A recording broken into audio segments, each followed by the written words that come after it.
হ্যাঁ, আবার চলে এসেছে নতুন ভিডিও নিয়ে। তো আজকের বিষয়টা হচ্ছে যে আমরা সঠিক কাজ কোনটাকে বলবো?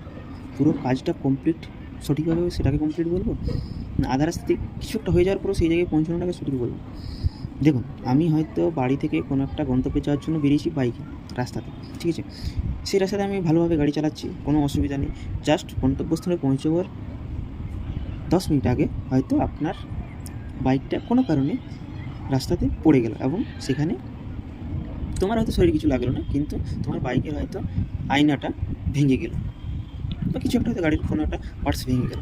তখন কি তুমি তারপরে উঠে হয়তো তুমি তোমার গন্তব্যে পৌঁছলে, তাহলে তুমি কি এই কাজটাতে, এই পুরো কাজটাতে তুমি কি বলবে তুমি সঠিক কাজ করেছো?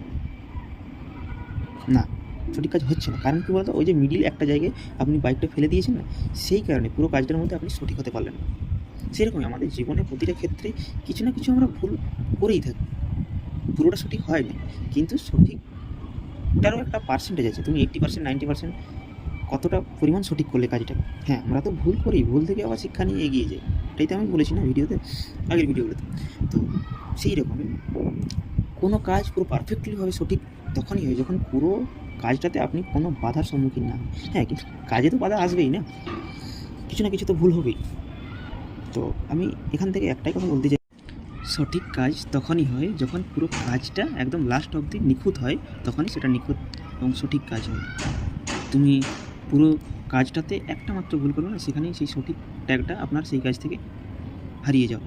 তাই আমি বলবো যে পুরো টোটাল কাজটাকে চেষ্টা করুন পুরো কাজটাতে কমপ্লিট করার এবং সঠিকভাবে।